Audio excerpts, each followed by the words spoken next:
요한일서 2장 1절로 11절 봉독하겠습니다. 나의 자녀들아, 내가 이것을 너에게 쓰면 너희로 죄를 범하지 않게 하려 함이라.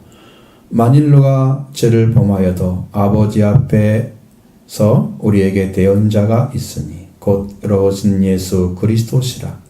그는 우리 죄를 위한 화목 제물이니 우리만 위할 뿐 아니요 온 세상의 죄를 위하심이라. 우리가 그의 계명을 지키면 이로써 우리가 그를 아는 줄을 알 것이요 그를 아노라 하고 그의 계명을 지키지 아니하는 자는 거짓말하는 자요 진리가 그 속에 있지 아니하되 누구든지 그의 말씀을 지키는 자는 하나님의 사랑이 참으로 그 속에서 온전하게 되었나니 이로써 우리가 그의 안에 있는 줄을 아노라. 그의 안에 산다고 하는 자는 그가 행하신 대로 자기도 행할지니라. 사랑하는 자들아, 내가 새 계명을 너희에게 쓰는 것이 아니라 너희가 처음부터 가진 옛 계명이니 이 옛 계명은 너희가 들은 바 말씀이거니와 다시 내가 너희에게 새 계명을 쓰나니 그에게와 너희에게도 참된 것이라. 이는 어둠이 지나가고 참빛이 벌써 비침이니라.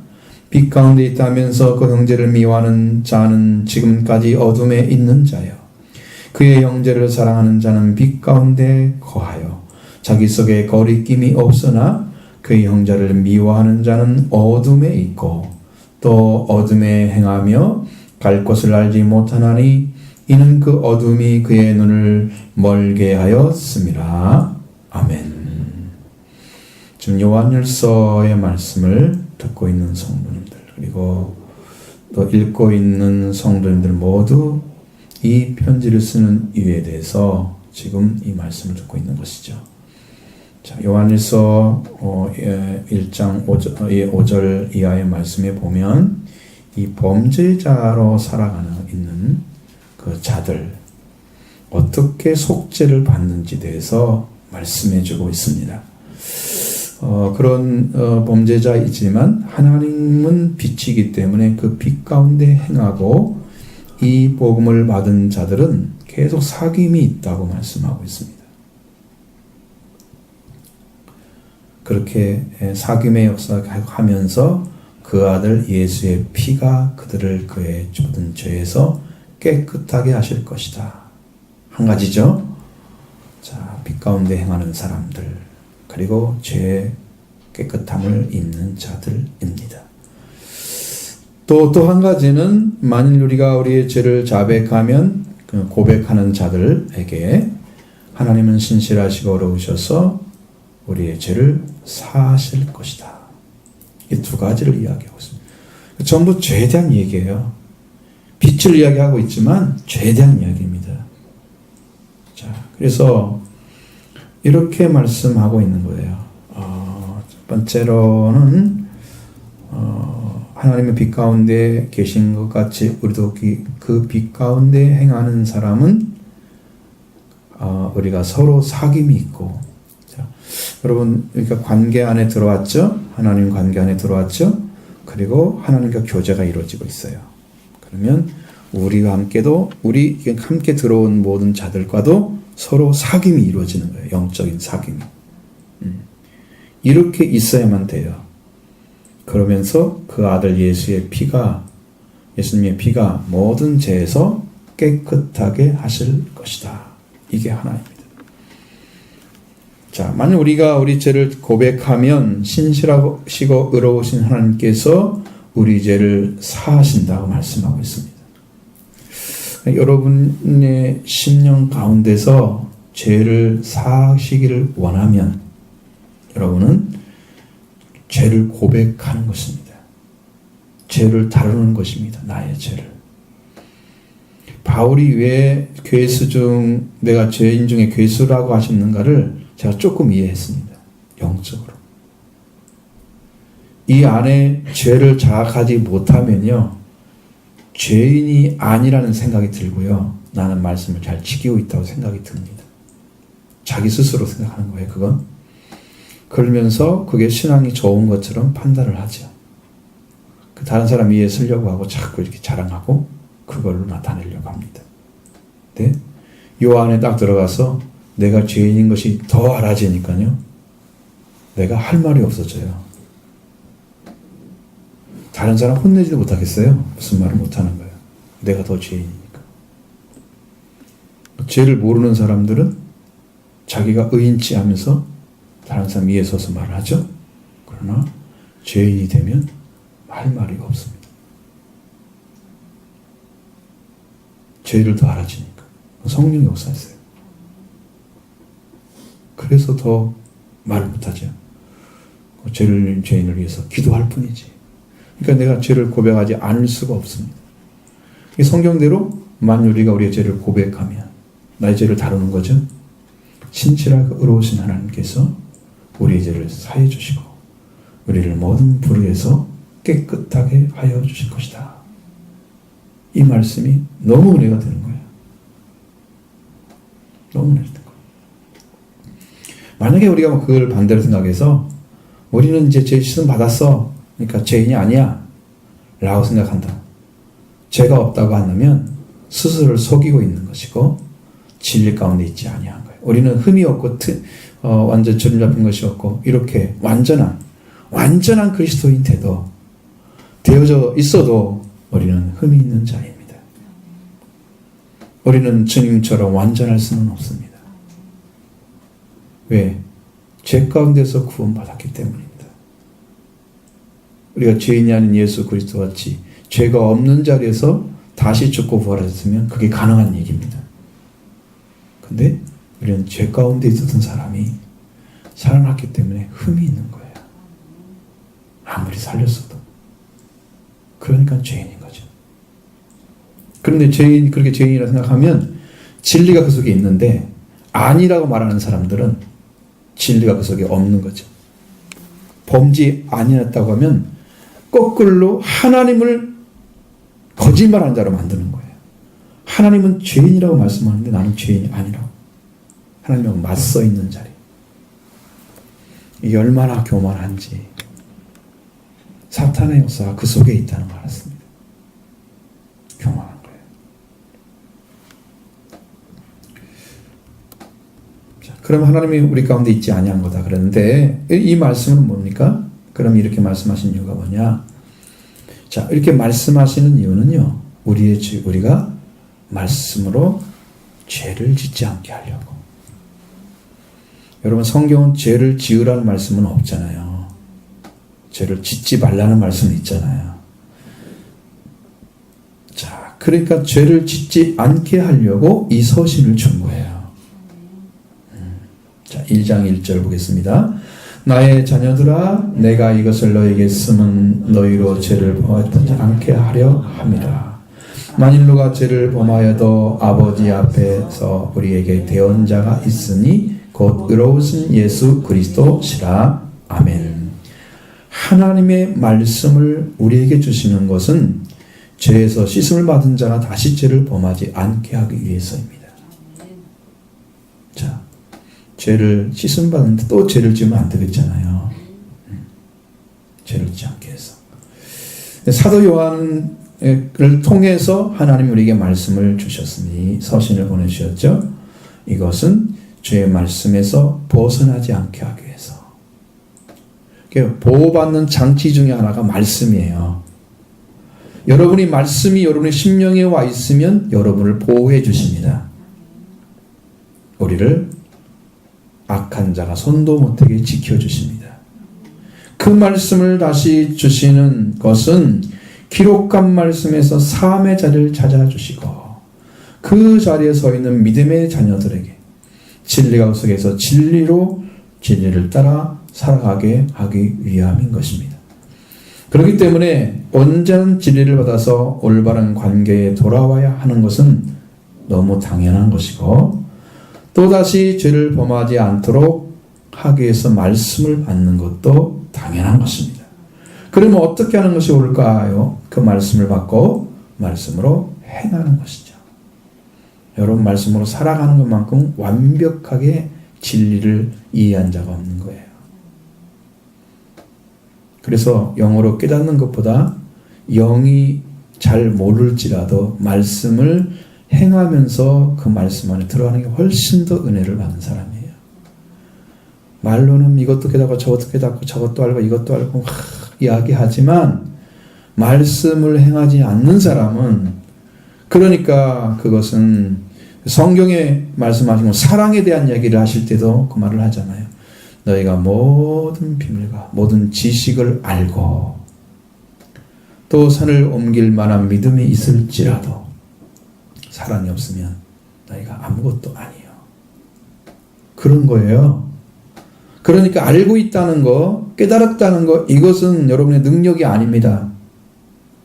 생활이 되어지는 게 능력인 거죠. 말씀으로 살아가는 것입니다.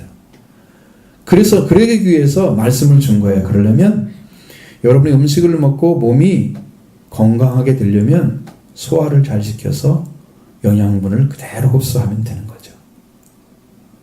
이 성경 말씀도 영적인 말씀이기 때문에 여러분이 소화를 다 시켜서 흡수를 잘 하게 되면 여러분의 영혼이 살아납니다. 아무리 어려운 진리의 말씀도 해석이 다 되어 들어오면 다 이루어집니다. 그러니까 요 안에 다 이루어지는 거죠. 그래서 이제 하나님께 말씀을 주셨지만 누가 죄를 범하여도 아버지 앞에서 우리에게 대언자가 있다. 그분은 곧 의로우신 예수 그리스도라고 말씀하셨죠. 죄를 지은 자는 죄를 담당해 주셔야 할 분이 필요한 것입니다. 그래서 구약에서는 제사를 통해서 피를 의지해서 하나님께 나가서 속죄를 받게 하셨습니다. 신약 시대에는 예수 그리스도, 의로우신 예수 그리스도께서 오신 후에는 그리스도께서 대언자로 계시기 때문에 여러분의 죄를 가지고 누구한테 가면 돼요? 대언자한테 가면 돼요. 하나님, 내가 이런 죄를 지었어요. 내가 잘못했어요. 가져가는데 예수 그렇게 맡기는 거예요. 대언자는 의로우신 예수 그리스도 있습니다. 이 대언자라는 말은 남의 말을 대신해서 말해주는 사람입니다. 대언자로 번역한 단어는 파라클레토스라고 한 단어입니다. 이것은 여러분이 예수 그리스도 말고 성령에 대해서 말씀하실 때는 보혜사라고 번역되어 있습니다. 그러나 여기서는 돕는 자, 헬퍼, 중재자, 피스메이커, 변호자, 룰러, 위안자, 컴포터입니다. 이는 여기서는 돕는 자가 아니고 변호자를 가리키고 있습니다. 변호자. 우리는 변호사라고 하지만 절대 성경에 변호사라고 안 읽습니다. 변호자입니다. 룰러. 자, 만일 우리가 이렇게 말씀으로 살아가다가 죄를 범한 게 나타났어. 알아졌어. 그럼 어떻게 해야 돼? 주님께 가지고 가야 되는 거죠. 그러면 우리의 변호자 의로우신 예수 그리스도가 우리를 아버지 앞에서 변호를 해주는 거예요. 저는 죄를 사한 분입니다. 사한 아들입니다. 딸입니다. 하겠죠? 죄를 사했는데 지금 잠시 죄를 용서받기를 구합니다. 내가 용서하겠습니다. 주님이 우리를 대신 받으셔서 용서를 다 해줘버리면 우리는 죄가 없어지는 거예요. 그래서 예수 그리스도를 의지하는 삶이 지속돼야만 되는 거예요. 주님의 나라 갈 때까지. 의로우신 예수 그리스도는 언제나 필요한 것입니다. 우리는 죄를 범할 가능성을 가지고 있는 존재예요. 항상 의로울 수는 없어요. 관계는 지금 의롭지만 다음에 어떻게 죄를 범하러 또 갈지 몰라요. 언제 변할지 몰라요. 그러니까 우리는 항상 변호자가 필요한데 그분이 예수 그리스도이십니다. 그래서 그분한테 우리의 죄를 위탁하는 거죠. 하나님. 그럼 예수 그리스도가 우리를 위해서 변호자가 되어주십니다. 그러니까 주님이 우리를 알고 계시는 한 우리는 정죄받지 않습니다. 그래서 모든 문제가 해결됩니다. 자, 그런데 더 중요한 말씀이 있습니다. 2절 말씀에 보면 그에게 죄를 위탁하게 할 이유가 있습니다. 보시죠. 그는 우리 죄를 위한 화목제물이니 우리만 위할 뿐 아니요 온 세상의 죄를 위하심이라. 아멘. 예수님은 우리 죄를 위한 화목제물이라고 말씀하셨습니다. 우리 죄를 위한. 자, 힐라스모스라는 단어는 원래 의미는 달렘, 화해, 그리고 화목제물입니다. 힐라스모스 단어가. 자, 화목제물은 인간의 죄를 속량하시는 게 첫 번째예요. 두 번째는 하나님과 인간 사이의 화해를 가져오기 위해서 드려지는 제물입니다. 그래서 예수 그리스도가 그 일을 행하셨기 때문에 이 화목제물은 예수 그리스도께서 완성하신 거예요. 그 전에도 있긴 했지만 이것은 상징적인 거죠. 주님이 오셔서 완성하신 거예요. 예수님이 화목제물이셨습니다. 사람의 죄를 속량하시고 하나님과 화해를 가져오시기 위해서 자기 자신을 제물로 바친 거예요. 그분이 예수 그리스도이십니다. 그분이 계시는 거예요. 그런데 여기서는 무엇을 위해서? 죄를 위한 화목제물이라고 했어요. 우리의 죄를 위한. 그러니까 여러분이 앞에서 죄를 지었으면 대언자가 계시죠? 또 화목제물 있죠? 이중으로 준비되어 있잖아요. 괜찮아요. 우리 죄를 위해서. 하나님은 죄를 범한 사람, 하나님을 떠나서 하나님과 단절된 관계를 가지고 있는 사람을 위해서 죄 없는 아들, 의로우신 예수 그리스도를 우리의 죄를 위한 화목제물로 바치게 하셨습니다. 이것은 하나님이 우리를 살리고자 하는 절대적인 사랑입니다. 이것은 우리가 믿고 있는 우리만이 한 것이 아니고 온 세상의 죄를 위하심이었다. 자, 근데 원어로 해석해 보면 이렇게 나옵니다. 그는 우리 죄의 위한 화목제물이니 우리만 위할 뿐 아니요 온 세상의 위하심이라.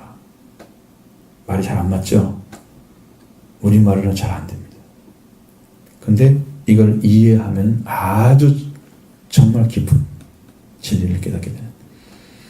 우리의 죄의 위한 화목제물. 그러면 이 말은 속격을 사용해서 죄의라고 번역을 합니다.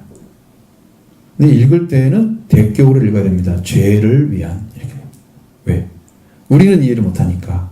헬라어 사람들은 이해를 했다는 거예요. 그 문법이 틀렸게요? 아니죠. 우리한테는 안 맞는, 이해를 못하지만 그건 맞습니다. 죄를 가리키는 하마르티아는 여기서는 복수로 하마르티온이라고 해서 죄들의라고 써 있습니다. 우리의 죄들의. 우리에게 속해 있는 죄라는 것을 의미하기 위해서 죄의 화목제물, 죄의 위한 화목제물 이렇게 된 거예요. 우리에게 속해져 있는 죄. 그 죄를 위해서 드렸다는 말은 좀 이상해. 목적이 좀 이상한 거잖아요. 우리가 죄를 졌기 때문에 우리 죄를 다루시기 위해서 예수님이 하나님께 드려진 화목제물이 되신 거예요. 우리의 죄를 위해서 드린 게 아니라. 그리고 우리는 죄를 짓고 그분은 그걸 해야 되고 그러는 거예요? 이렇게 목적이 안 맞아 버리잖아요. 그래서 죄의 위한 화목제물인 거죠. 문법은 안 맞아도 이게 맞는 말이에요. 하나님 예수님께 우리 죄를 다루셨단 말이에요. 우리의 죄를. 그래서 죄라고 안 써 있고 하마로 티온, 이건 복수. 우리 죄들을, 우리 안에 죄가 얼마나 많은데 이 죄들을 다 다루시기 위해서 화목제물 되신 예수님이 또 온 세상의 죄를 위하심이라고 말씀하고 있습니다. 온 세상의 죄. 여기도 온 세상의 위하심이라 그래서 있습니다. 죄들을 위한 단어가 없는 거죠. 그리고 온 세상을 위한 것도 역시나 죄들을 다루기 위해서 있는 거죠. 그래서 온 세상에 속해 있는 죄들을 위해서 예수님이 화목제물이셨다는 거예요.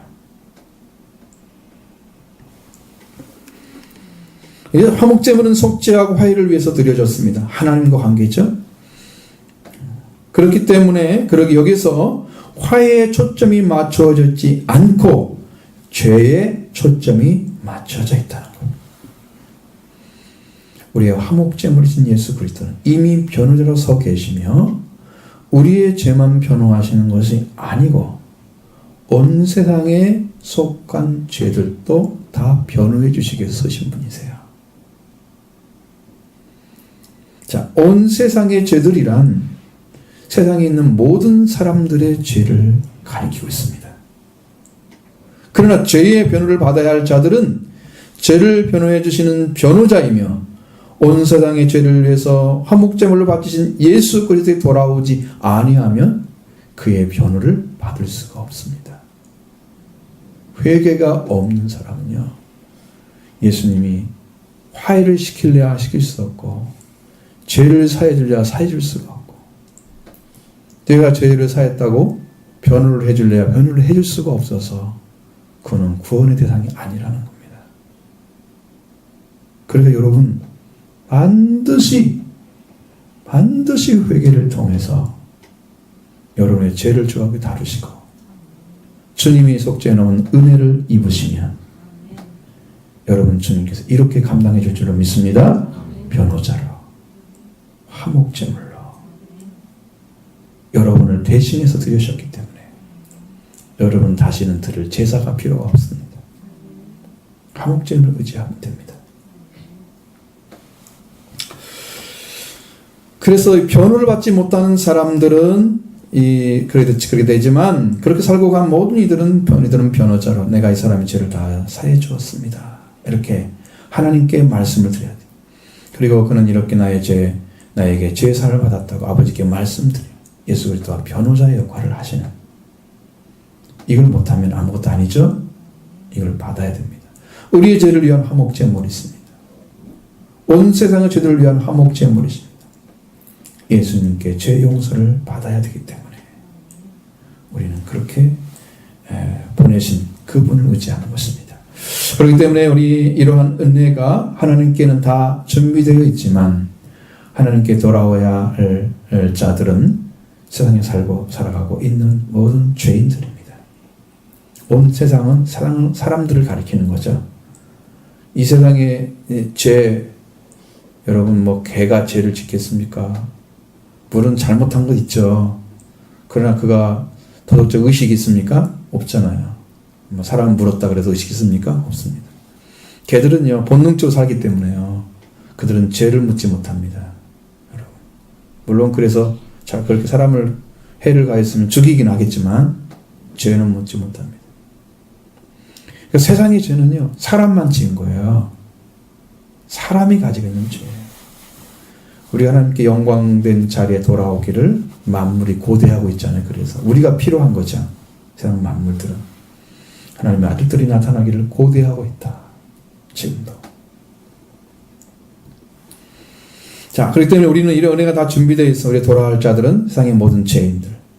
아버지께서 이 큰 사랑을 나타내셨는데 돌아오지 못하면 온 세상 죄를 위해서 지은 화해될 자들과 화해하기 위해서 보내심을 받은 예수 그리스도의 변호를 받지 못하는 것이기 때문에 그래서 영원한 멸망을 받는 것입니다.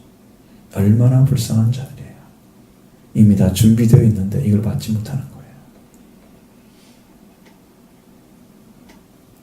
거예요. 범죄들을 위해서 하나님께서 화목제물 예수 그리스도를 주셨으니 여러분 확실하게 이제는 예수 그리스도를 붙드시기 바랍니다. 그리고 3절 이하에서부터 갑자기 주제가 바뀝니다. 계명에 대한 얘기를 하고 있습니다. 계명을 지키는 자는 그를 아는 자이다.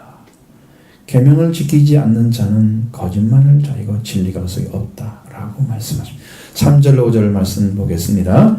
우리가 그의 계명을 지키면 이로써 우리가 그를 아는 줄 알 것이요 그를 아노라 하고 그의 계명을 지키지 아니하는 자는 거짓말하는 자요 그들과 그 속에 있지 아니하되 누군지 그의 말씀을 지키는 자는 하나님의 사랑이 참으로 그 속에서 온전하게 되었나니 이로써 우리가 그의 안에 있는 줄을 아노라. 아멘. 자, 계명을 지킨다는 거예요. 그의 계명. 우리가 그를 아는 줄 알 것이요. 그의 계명은 누구예요? 예수 그리스도죠? 앞에서 말씀한 예수 그리스도. 이 말씀은 매우 중요합니다. 우리가 그의 계명, 즉 예수 그리스도의 계명을 지킨다면 그것으로 우리가 그를 알고 있는 것으로 알 것이다 라고 말씀하시네요. 알 것을 두 번 얘기하는 거예요. 지금 이게 복잡한 거죠. 그래서 자, 여러분이 확실하게 예수 그리스도를 알았다고 하면 그 안다는 말은 경험했다는 말입니다. 여기서 경험되어진 걸 말하는 거예요. 헬라어의 지식 그노시스는 경험된 지식이에요. 응? 이게 배운 지식이 아니에요. 그러니까 성경을 배웠습니다. 아니면 뭐 성경이 이렇게 기록되어 있습니다. 그것이 아니고 그 말씀이 나한테 경험되어졌습니다. 그렇게 해서 알아진 거예요. 경험된 지식. 경험했다면 그의 계명을 지키고 있는 현재의 삶이 그를 알고 있다는 것을 증명한다고 하는 거예요. 그럼 현재 그 예수를 내가 경험했으면 현재 나는 그의 계명을 지키고 있는 삶이 쭉 연결되어져 있으면 그가 그때 만난 그분이 지금까지 알고 있는 그분과 같구나 이렇게 알게 된다는 거예요. 이게 경험으로 알게 된 것을 그리스도께서 주신 계명을 지키는 삶이 이 사실을 증명한다고 말씀하십니다. 그러니까 그를 아노라, 즉 예수를 아노라 하면 그의 계명을 아면서 그의 계명을 지키지 아니하는 자는 거짓말하는 자다. 안다고 했는데 계명을 안 지켜. 그러면 그를 만나지 않았는데 만났다고 얘기한 거구나. 그렇게 알게 된다는 거죠.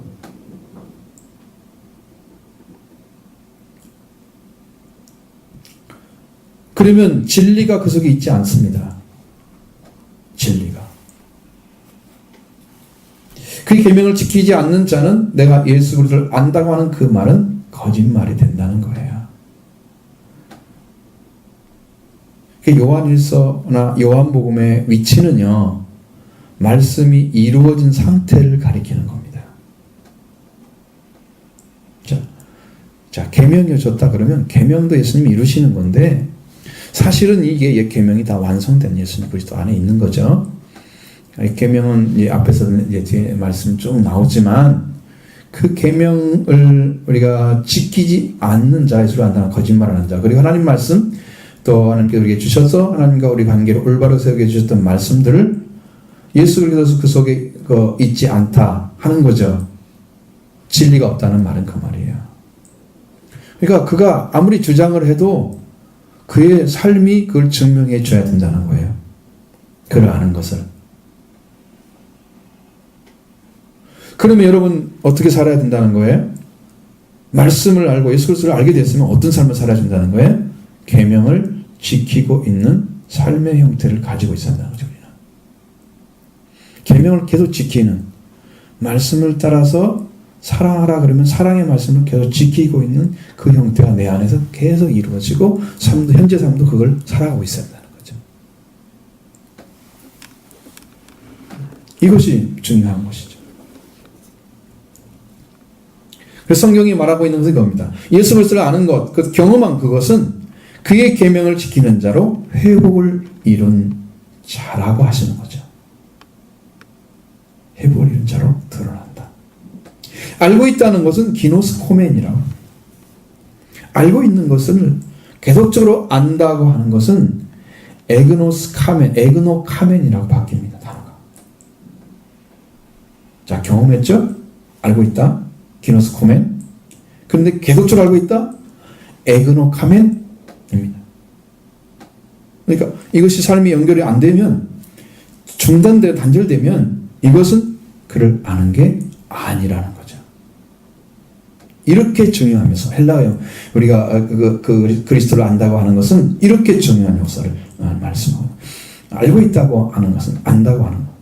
곧 알면 경험으로 아는 것이고 예수를 만났고 그리고 죄를 용서받았고 직접 경험을 했습니다. 그래서 그리스도를 안다고 했습니다.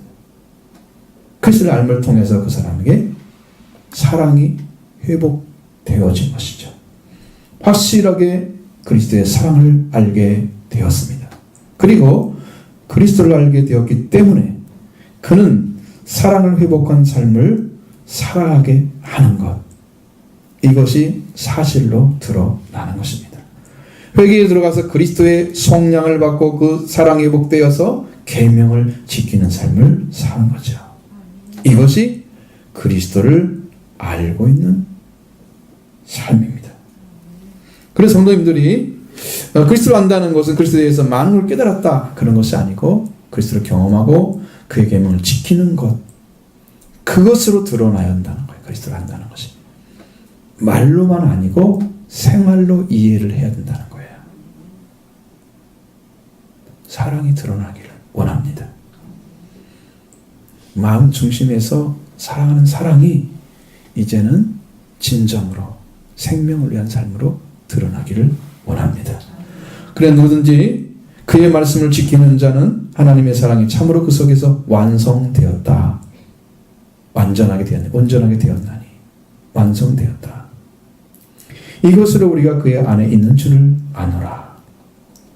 그 말씀하고 있습니다. 요한복음이나 요한서신을 받았던 공동체는 이 사랑으로 완성되는 말씀, 계명을 지키는 자로 안다는 것입니다. 서로를. 그러면 계명을 지키는 자는 그리스도를 따라 살아가는 자라고 말씀하고 있습니다. 6절을 보십니다. 그의 안에 산다고 하는 자는 그가 행하시는 대로 자기도 행할지니라. 아멘. 자, 그 안에 머문다고 말하는 사람은 그가 행하시는 대로 자기도 행해야 한다. 이런 말이에요. 자, 분명한 진리가 그 안에 머물고 있다고 하며 말하는 자는 그리스도 안에 살아가고 있는 자입니다. 그는 그리스도가 걷는 대로 자기도 따라서 걸어가야 할 의무가 주어졌다. 그러니까 저도 여러분도 예수 그리스도가 마음에 오셨어. 이제 믿어졌어. 확실해졌어. 그런 계명을 지키는 삶을 살기 시작하셔야 됩니다. 왜? 그렇게 주님이 그렇게 걸으셨던 것처럼, 사랑의 삶을 사셨던 것처럼 우리의 삶도 사랑의 삶으로 들어가는 거죠. 이거 완전한 회복은 형제 회복에서 완성이 되는 거예요. 형제 사랑을 회복하는 데서 완성이 되는 거예요. 범죄자가요, 완전한 사랑으로 완성되는 거예요. 이게 신앙의 최하에서 최고로 올라가는 거예요. 최하가 범죄자잖아요. 죽은 자죠. 이 자가 형제 사랑으로 완성을 시키는 거예요. 신앙의 위치가 이거예요. 성경이 가르쳐줘. 하나님이 말씀하시는 말씀의 위치가 여기입니다. 그리스도 안에 머물도록 은혜를 주시면 그 다음부터는 그리스도 걸어가시는 것을 따라 걸어가야만 하는 그 의무가 그에게 주어졌다. 그래서 그리스도를 주로 받았을지라도 자기가 주인 역할을 하면 그 말씀을 지키지 않는 거죠. 계명을. 그러면 말씀에서 벗어난 것입니다. 아직도 여전히 내 중심적이다. 나는 주님을 아는 것 같은데 나는 내 중심적이다. 그러면 아직도 계명이 내 안에 이루어지지 않은 거죠. 그러면 나는 아직도 어둠 속에 있는 자와 같은 삶을 살고 있어요. 누구 때문에 그런 거예요? 말씀에 순종하지 않는 자기 때문에 그런 거예요. 자기가 그 일을 하고 있는 거예요. 나의 나. 그 나를 범죄자로 만드는 거잖아요. 예, 예수 그리스도를 정확하게 알면 나는 어떻게 해야 돼요? 부인해야 되는 거죠. 알아줬으면 그 다음은 나는 인정하지 않아요. 거기서부터 시작되는 거예요. 그러면 들어가요. 나를 인정하면 내 인간적인 것, 자존감, 내 자존심, 나 자신을 벗어내지 못하고 계속해서 주장하고 그걸 안 벗어나게 하려고 하는 그런 있잖아요. 그런 신념들. 그거 다 말씀을 못 지키게 하는 방해자, 그리고 장애 요소입니다. 그게 자기라는 거예요. 내가 죄인인 걸 알았으면 나를 치워야 되죠. 응? 내가 그 앞에 장애물 되면 안 되죠. 못하도록 나 자신을 그냥 놔두고 왜 나를 인정하지 않느냐고 나를 드러내려고 하는 거 아니죠. 그러니까 계명이 안 이루어지고 사랑도 잘 모르고 계속해서 어둠에 속한 삶을 살아가는 거죠. 이게 정확하게 하셔야 돼요. 그러면 다시 계명에 대해서 말씀하고 있습니다. 7절 보겠습니다. 사랑하는 자들아 내가 새 계명을 쓰는 것이 아니라 너희가 처음부터 가진 옛 계명이니 이 옛 계명은 너희가 들은 바 말씀이거니와 아멘. 이 말씀은 옛 계명에 대해서 말하고 있습니다. 레위기 19장 18절에 원수를 갚지 말며 동포를 원망하지 말며 이웃사랑이를 내 자신같이 하라 나는 여호와니라. 여기서 내 이웃사랑하기를 내 몸같이 하라. 이 말씀이 둘째 계명이 온 거죠. 예수님 말씀. 신명기 6장 5절에 너는 마음을 다하고 성품을 다하고 힘을 다하여 내 하나님 여호와를 사랑하라. 이 말씀이 첫째 계명이 온 거죠. 옛날에 옛 계명이에요. 지금 이게 말씀이에요. 다. 자, 이것을 말씀을 예수님이 우리가 큰 계명이 뭐냐고 물어보는 율법사에게 대답하신 거 마태복음 2장 24절 38절로 37, 40절의 말씀에 예수께서 가라사대 네 마음을 다하고 목숨을 다하고 뜻을 다하여 주 너의 하나님을 사랑하라 하셨으니 이것이 크고 첫째 되는 계명이요 둘째는 그와 같으니 내 이웃을 내 몸과 같이 사랑하라 하셨으니 이 두 계명이 온 율법과 선지자의 강령이니라. 아멘. 이 말씀이 다 들어왔죠? 이게 옛 계명입니다. 이 옛 계명이 예수님이 하나로 만드신 거예요. 구약 성경을 하나로 만드신 거예요. 자, 이 두 계명이 온 율법과 선지자의 강령이다 라고 말씀하셨습니다. 이거는 원어로 보면 온 율법과 선지자가 매달려 있다 그렇게 말하고 있는 거예요. 이게 무슨 뜻이냐 그러면 사랑의 이 명령, 이 말씀의 명령들이 모든 계명을 지탱해 주는 기반이라는 뜻입니다. 이것에 의해서 다 나왔다는 거죠. 이것에 매달려 있다는 것은 그 말씀으로 인해서 전부 나왔다는 거죠. 사랑에 대해서. 이게 계명이 두 가지가 그게 중요하다는 거예요. 예수님 말씀하신 것은 선지자들 말씀도 율법의 말씀도 이 두 가지에서 다 나온 거다. 응? 매달려 있다는 것은 그들이 이게 기반이 돼야 되는 거죠. 이것을 옛 계명이라 하셨고 옛 계명은 하나님의 말씀이다. 옛 말씀 너희가 들었던 것이다. 사랑하는 자들아 여호와 선생을 끊는 모든 공지를 부른 다음에 새 계명을 쓰는 것이 아니라 너희가 처음부터 가진 옛 계명이니 이 옛 계명은 너희가 들은 바 말씀이거니와 분명하게 옛 계명은 너희가 들은 바 말씀이라고 해서 이미 너희들은 알고 있는 거다라는 이야기예요. 그러면 이 말씀은 지금 요한이 쓴 서신을 읽고 있는 자들은 이미 알고 있는 하나님의 말씀이라고 말하고 있으니까 옛 계명은 너희가 이미 들고 알았음을 지금 말하고자 하는 거죠. 그리고 옛 계명은 너희가 말씀으로 받았다는 거예요. 이미. 그리고 내가 새 계명을 쓰나니 또 새 계명을 쓰나니 말씀하고 있습니다. 8절 보겠습니다. 다시 내가 너에게 새 계명을 쓰나니 그에게와 너희에게도 참된 것이라 이는 어둠이 지나가고 참빛이 벌써 비침이니라. 아멘. 옛 계명을 말하면서 너희가 들은 바 말씀이었다고 말하고 다시 너에게 쓰는 새 계명을 쓰나니 너희에게 새 계명을 쓰나니 그에게와 너희에게도 참된 것이라. 자, 이것은 이 그리스도에게도 또 이 서신을 받는 수신자들에게도 이 새 계명은 참된 것이다. 예수 그리스도도 이미 말씀하셨어요. 새 계명은 사랑의 완성이었습니다. 자, 요한복음 13장 34절 35절의 말씀. 이 말씀이 여기는 기록이 안 돼 있죠. 왜? 앞에 기록이 되어 있기 때문에 기록할 필요가 없었던 거죠. 요한은 그걸 알고 있었어요. 이 계명으로 이 세상에 사랑의 빛이 들어왔다고 말씀하고 있습니다. 벌써 참빛이 비쳤다. 사랑의 빛이 예수님이시잖아요. 참빛이 예수님이잖아요. 이미 들어왔습니다. 그것은 생명에서 온 빛이었습니다. 참빛으로 오신 예수 그리스도, 이 빛이 이미 들어왔습니다. 세상에 들어오면서 이 빛이 들어와서 사랑의 완성이 이루어지게 되는데, 그 계명은 서로 사랑하라는 것입니다.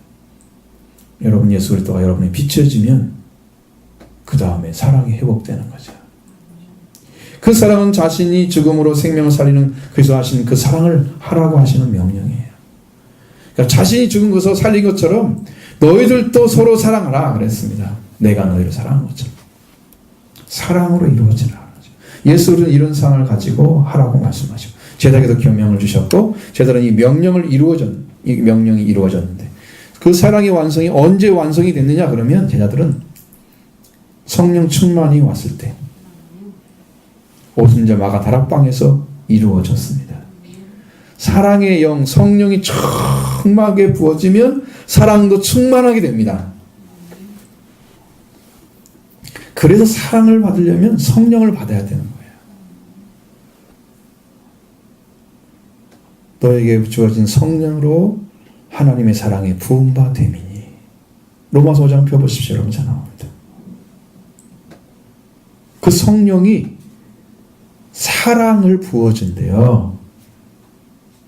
사랑의 영인지 모르시잖아요. 성령이 오시면 여러분의 사랑이 회복된다는 거, 그것은 경험하면 압니다. 실제로 옵니다. 그건.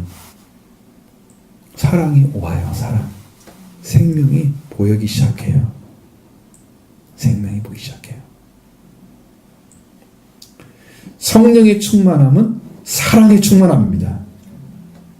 그 사랑과 그 성령은 같이 계시고, 그 다음에 하나님의 말씀의 충만도 역시 성령의 충만입니다. 진리 가운데로 인도하십니다. 성령은 사랑을 부어주는 영이고, 성령을 받은 자는 사랑이 회복되어집니다. 할렐루야. 이렇게 믿으시길 바랍니다. 세례 요한은 여러분 태에서부터 성령이 충만했다고 기록하고 있습니다. 그리고 예수님은 성령으로 잉태되셨습니다. 다르죠, 위치가. 세례 요한은 회개의 세례를 전파하면서 내 뒤에 오신 이는 불과 성령으로 세례를 주실 분이라고 소개했습니다.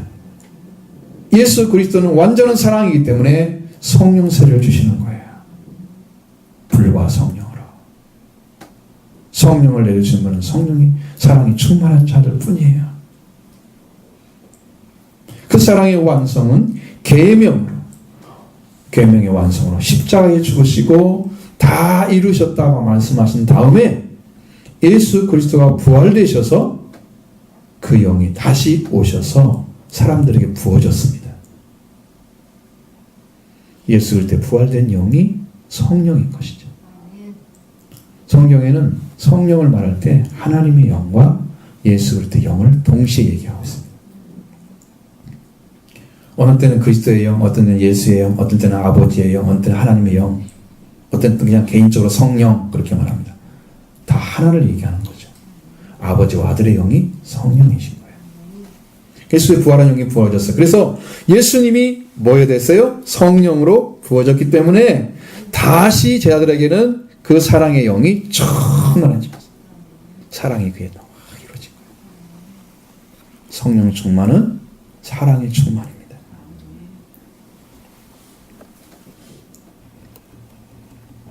오늘 우리에게 이 성령을 주시기를 원하십니다. 하나님은 말씀이시고 말씀이신 성령께서 생명이 있었고, 말씀이신 성령께 생명이 있었고, 이 생명이 사람의 빛으로 나타났습니다. 그래서 벌써 빛이었죠? 예수 그리스도가 오신 것은요, 지금 빛을 비춘 거예요. 여러분의 심령 가운데 예수님이 오셨으면 빛이 비춰진 거예요. 이 생명이신 곧 부활하신 이 생명이신 예수 그리스도이셨습니다. 이 예수 그리스도께서 영으로 오셔서 완성한 것이 사랑이다. 십계명이 이루어진 거예요. 십계명으로 세상을 하나님 나라를 다스림 받고 있습니다. 예수님은 새 계명을 주셨습니다. 이 새 계명이 요한복음 3장 14절부터 35절의 말씀 안에 기록되어져 있는 거죠.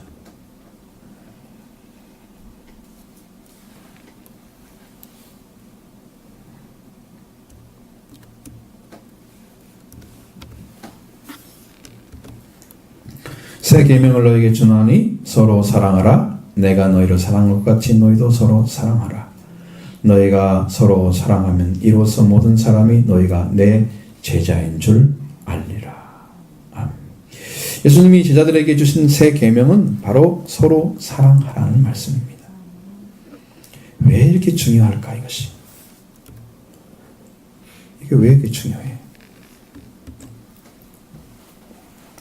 그들이 사랑하는 사랑은 개인적으로 내가 정을 가지고 이렇게 하는 사랑의 위치가 아닌 거죠.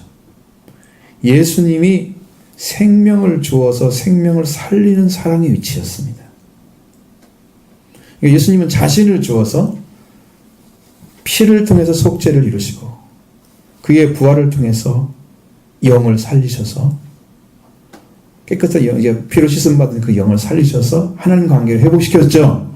이 부활을 이루신 그 사랑을 가지고 제자들이 사랑을 하면 어떤 사랑이에요? 인간적인 사랑이에요? 이미 주님으로 인해 살아난 사람이잖아요. 그 사랑을 가지고 사랑을 하기 때문에 예수 그리스도 같은 사랑을 할 수 있는 거죠. 그 사랑이 아니면 제자가 아닌 거죠. 그 위치입니다. 그래서 예수 그리스도 같은 사랑의 위치다. 선한 목자는 양을 위하여 큰 목숨을 버리거니와. 예수 그리스도는 생명을 위해서 드렸습니다. 예수의 사랑은 생명을 바쳐서 사랑은 그 사랑이었습니다.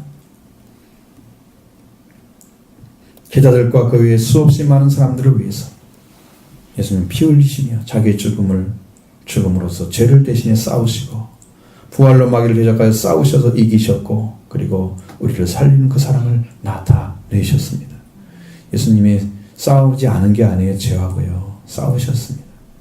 성경에는 죄를 위해서 피 흘리기까지 싸웠다고 말씀하고 있습니다. 히브리서 12장에. 싸웠죠. 죄하고요. 죽음하고는요. 사탄의 죽음의 세력. 싸웠죠. 싸웠습니다. 승리하셨습니다. 우리가 서로 사랑함으로써 목숨을 걸고 사랑하는 자는 그리스도 사랑으로 충만한 자뿐입니다. 이 계명은 참빛이 그에게 비춰오면 알게 됩니다. 얼마나 완전한 계명이며 그 계명이 생명인지도 깨닫게 됩니다. 참빛이 벌써 비춰졌다고 말씀하고 있습니다. 어떻게 비춰졌을까요? 그리스도가 오심으로써 이미 비춰졌습니다. 그 다음에 십자가에 죽고 부활하심으로써 벌써 비춰졌습니다. 여러분에게까지 온 것입니다. 그리고 오늘은 성령으로 오셔서 비치십니다. 예수가 그리스도인 걸 보여주면 그 말씀이 들려오면 여러분의 지금 비치고 있는 거예요. 지금 그 예수가 그리스도인 것이 여러분 믿어지면 비치고 있는 거예요. 그것이 여러분 확고해져서 여러분의 속죄까지 완성이 이루어지는 중에 말씀이 떨어지면 이 자리에서 속죄가 이루어질 줄로 믿습니다. 이 자리에서 이루어지는 거예요. 그래서 우리 가운데 지금 말씀이 오셨습니다.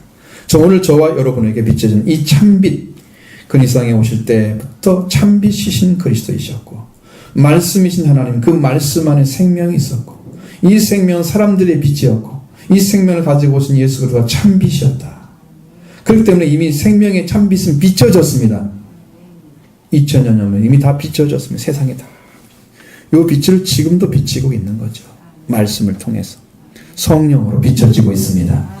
여러분이 들어오기를 바랍니다. 심령 안에 들어온 사람, 빛이 비춰진 사람들은 이제 살림을 받습니다.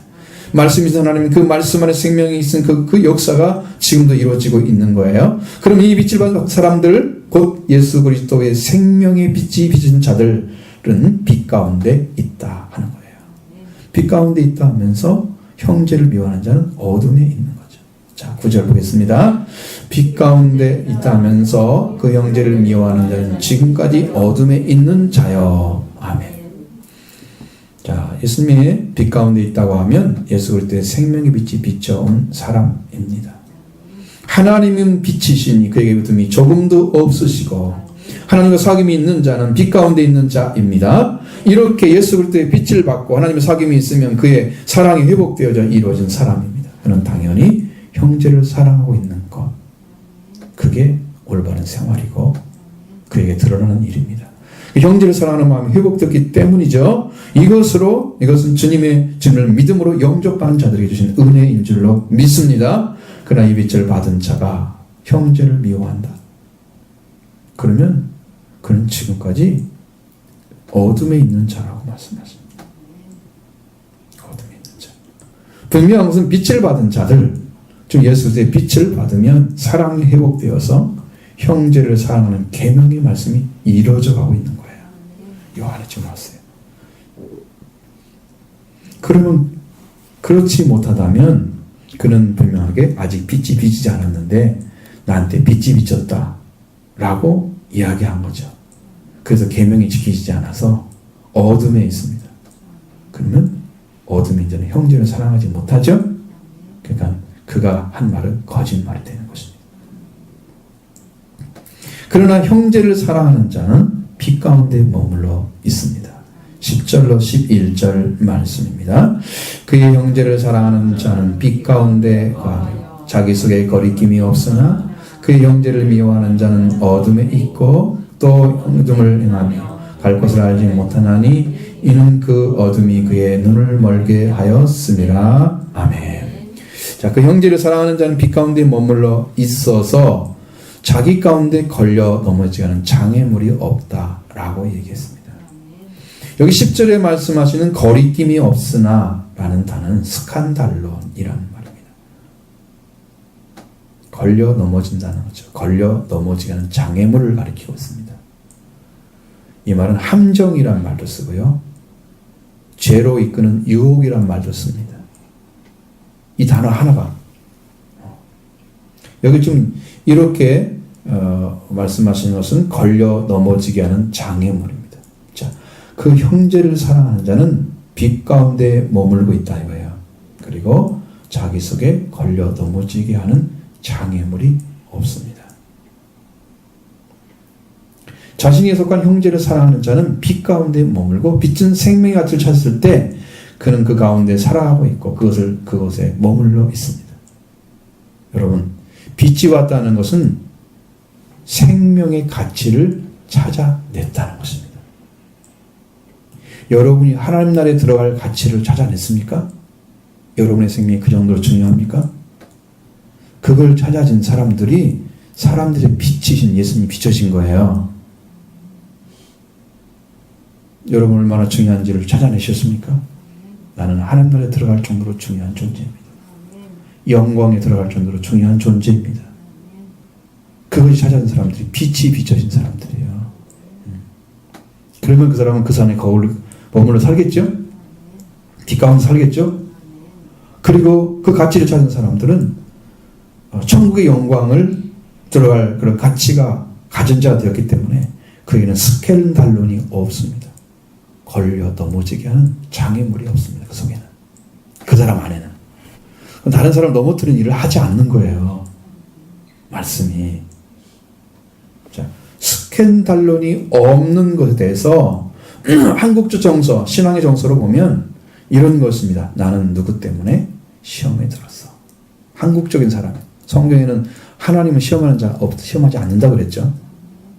사람들이 시험 받으면서 그런 거 있잖아요. 그런 거 안 나타내죠. 시험 들 수 있게 만들지 않습니다. 스칸달론이 안 생기는 거예요. 장애물을 안 만드는 거예요. 널 걸려 넘어지게 하는. 응?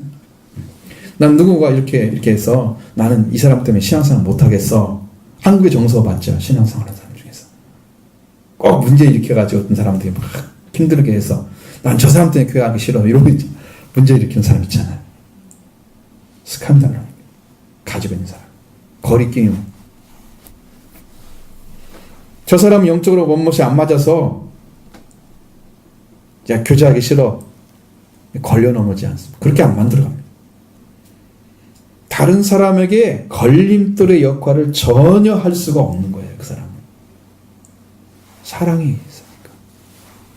진실을 이야기하면 다 통합니다. 마음을 열고 이야기하면 다 통합니다. 근데 자기 안에 그 마음에 거리끼는 마음을 가지고 그렇게 바라보면서 이야기하면 안 통합니다. 자기 안에 스캔들을 가지고 있는 거예요. 장애물. 그러니까 그 사람에게 그게 없는데, 그 마음이 없는데 다른 사람은 그렇게 생각을 하고 바라보면서 나는 그 사람 때문에 그랬어. 이렇게 생각하는 거예요. 그 사람에게는 없어요. 그 사람에게는. 그게 없어. 나는 걸려 넘어지게 해서 말하고 있는 게 아니야. 자기 안에 그런 마음을 가지고 있으면서 다른 사람 바라보니까 자꾸 거기에 걸려 넘어지는 거예요. 스스로. 그러니까 여러분은 신앙관을 어떻게 뭘 세워놓고 나는 이래 이것 때문에 이렇게 해가지고 자기가 만들어 놓고 그것 때문에 난 넘어진다 생각하는 거죠. 그건 그렇지 않습니다. 성경은 말씀하시고. 그런 다른 사람을 위해서 걱정하고 많이 생각합니다. 기도해 줍니다. 결단한 형제에서 걸림돌 역할을 하지 않습니다. 그건 정반대로 그의 형제를 미워하는 자는 빛이 없는 사람이에요. 어둠에 있는 자예요. 그는 생명을 얻어서 빛 가운데 머무는 자와 다른 곳 살고 있습니다. 형제를 미워하는 자는 생명이 없고 그는 멸망 속에 있고 어둠에 거닐면서 그 자신의 어두움 때문에 갈 곳을 잃어버렸습니다. 알지를 못하는 거죠. 이러한 영적 무지함이 형제를 미워하는 자리예요. 형제를 미워 사랑하는 자는 하나님의 사랑을 힘입어 그 사랑으로 생명을 살리는 사람입니다. 그는 생명을 위해서 존재합니다. 그렇기 때문에 자기 때문에 자기 안에 생명이시고 사람들의 빛인 예수 그리스도가 오셔서 그 사랑을 회복하면 그 인생의 방향이 바뀌죠. 삶의 지지대가 바뀝니다. 그 인생의 수레바퀴가 제 교대를 찾게 되는 것입니다. 이 생명의 빛, 참빛, 생명에 있는 이 사람들의 빛인 예수 그리스도가 오셔서 우리로 온전한 관계를 회복해 주셨습니다. 이렇게 하는 거지. 이 어둠에서 나와서 빛에 들어가는 자이죠. 그리고 형제를 사랑하는 사랑을 회복하는 것입니다. 이렇게 이루어가기를 원하시는 아버지의 사랑이 그 사람을 회복되어서 그 사랑이 완성됩니다. 그러면 사랑의 완성이 어디냐? 그러면 형제 사랑이 완성입니다. 예수님 말씀은 세계명처럼 너희가 서로 사랑하라. 예수 그리스도의 위치에 사랑하라. 예수님의 죽으시고 부활하심을 가지고 사랑하라. 예수님이 속죄해 주신 것을 사랑하라. 그래서 제들에게 뭐라고 그랬어요? 내가 발을 씻긴 넌 알지 못하지? 어느 때가 되면 알게 될 거야. 그러니까 그 사람이 발에 먼지가 묻어있으면 어떻게 해요? 먼지를 씻어줘. 아이 더러워. 너는 왜 맨날 그러고 다니니? 이렇게 하는 게 아니라 그 사람의 집에 가서 발을 그냥 씻어주는 거야. 이유 안 물어보고. 왜? 발이 더러우니까 씻어준 거죠. 예수님은 그렇게 너희는 해야 된다고 말씀하고 있습니다. 목욕은 내가 시킬 수는 없습니다. 그러나 죄를 다루는 것은 서로 씻어주는 거예요. 서로 용서하고 사랑해 주는 겁니다. 이게 회복하는 거예요. 형제 사랑이 회복이에요. 이것이. 형제를 미워하는 자는 지금 서 있는 곳이 어둠이라는 것입니다. 빛과 대비되는 어둠은 생명 대신 사망을 가지고 있는 자입니다. 그리스도의 은혜를 경험하지 못해서 의로움을 얻지 못한 자에 서 있고 그 사람은 생명같이 얻지 못한 자에 서 있고 여전히 형제를 살리는 사랑을 알지 못하는 자리에서 살아가고 있습니다. 왜 이렇게 있느냐? 어둠으로 인해서 그의 눈이 멀어졌기 때문입니다. 이 눈을 멀게 하는 단어는요, 티플로라고 합니다. 눈을 멀게 하다, 블라인드. 여기서 비유적으로 무슨 의미를 가지고 있냐면 정신적으로 분별력을 무디게 하다, 곧 마음을 어둡게 하다, 이런 뜻으로 사용돼서 여기서는 정신적으로 분별력을 무디게 하거나 마음을 어둡게 하는 것 모두가 어둠에 속해 있기 때문에 정신적인 분별력이 무디어지는 거예요. 정신을 차린 게 아니에요. 이게 생각하는 거나 이런 것들이 다 어두워져 가지고 생명을 봐야 될, 그 생명의 가치를 찾은 자의 생명을 봐야 될 이것이 안 보이는 거예요. 이쪽 부분이. 응? 시력이 약해서 이쪽 부분이 무뎌져 가지고 이 부분을 파악해야 되는데 사실은 이 밑에 부분은 누구나 다 볼 수 있단 말이에요. 누구나 볼 수 있는 거 다 누구나 보는 거, 뭐 하나님 믿지 않아도 볼 수 있는 건데 그런 거 가지고 봤다 그래? 예를 들어서 여러분, 사람의 생명을 사랑하기 위해서 내가 정을 나눠주고 누구에도 음식 갖다 주고 이거 할 수 있잖아, 아무나.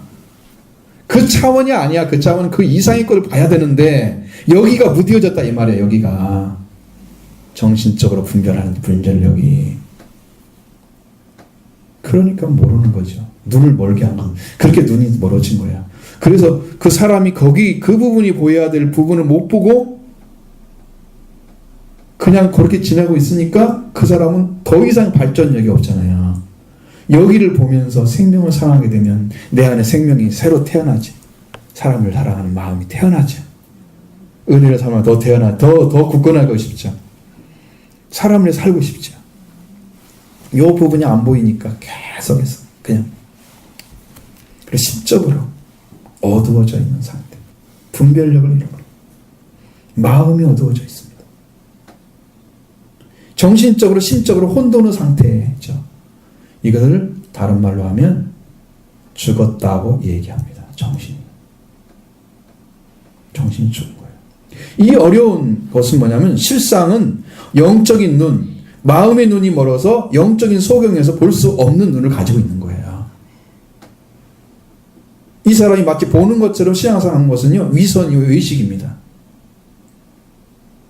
그는 보이지 않아도 보이는 것처럼 자기를 주장할 수 있을지 모르지만 사실은 그 자신은 하나님도 모르고 예수의 속죄도 모르고 성령을 경험하지 않아서 생명이 얼마나 소중하고 얼마나 가치가 있는지, 그 생명 가치를 살리는 일을 살아서 영혼이 죽지 않게 하는 일이 얼마나 중요한 일인지 이런 걸 잘 모르는 거죠.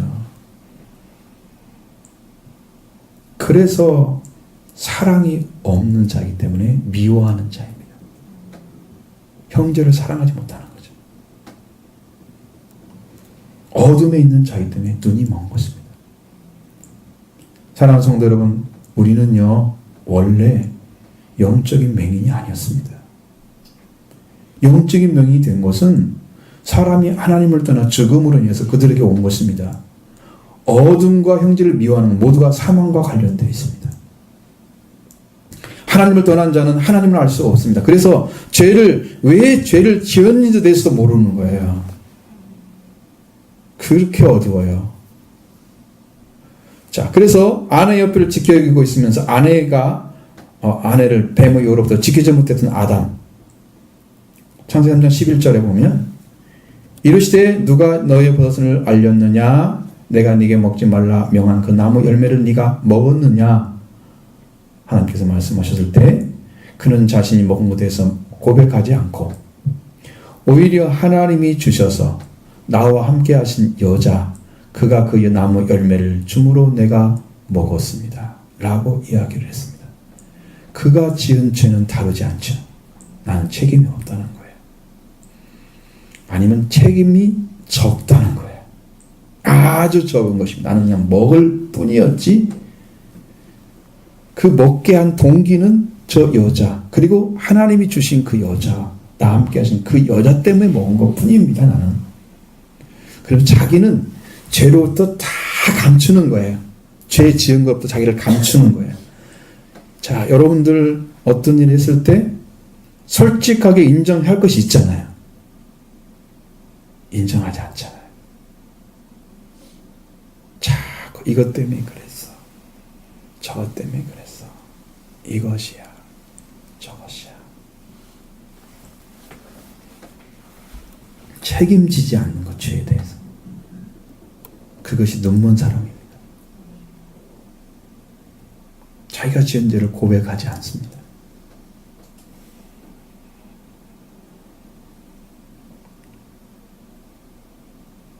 이런 말, 이렇게 아담이 했던 말, 이 말이 바로 어둠이 눈을 멀게 한 자리에 있는 자의 말입니다.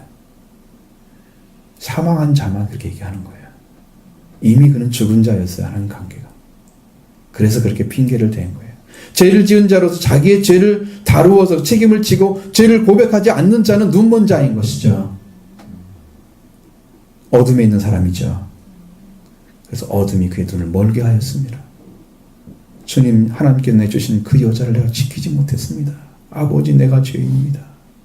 라고 고백해야 될 자리에 서 있으면서 하나님이 주신 여자가 나를 먹게 해서 주어서 나는 먹었습니다. 자기는 죄를 다루지 않고 다 숨겨놓고 죄를 다른 사람이 다 둘러 쓰는 거죠. 무엇이 문제입니까? 계명을 주셔서 그 계명을 지키는 자리에 있는 성도는 성령의 역사와 인도하심으로 말미암아 하나님은 영적으로 하나님의 사랑을 힘입어서 회복된 자들입니다. 그러나 하나님을 떠난 자는 어둠이 그의 눈을 멀게 해서 정신으로 분별이 어두워지고 마음의 눈이 멀어진 거예요. 그에게는 사람의 영혼을 소행시키시며 의의 길로 인도하시는 목자 하나님의 인도를 받아야 되는 자예요. 우리가 살 수 있는 길은 하나님께로부터 시작됩니다. 그 이유는 하나님을 잃어버렸기 때문에 영이 죽었고 하나님을 떠났기 때문에 하나님을 알지 못하고 영적 시력이 다 사라져버린 거예요. 하나님 없이 죽음을 속해 있는 자는 그의 영혼의 눈을 뜰 수 있는 길을 잃어버린 것입니다. 그래서 하나님께 돌아와서 예수 그리스도의 회복의 은혜를 받는 길 외에는 그의 영혼이 다시 사는 길이 없는 것입니다. 그러므로 사랑하는 성도 여러분, 우리가 지은 죄를 위해서 화목제물인 예수 그리스도를 믿음으로 말미암아 영혼이 건짐, 죄와 사망 죽음에서 건짐을 받고 우리 하나님의 사랑을 힘입어서 계명을 지키며 형제를 사랑하는 자가 될 줄로 믿습니다. 이런 삶을 살아가시기를 바랍니다.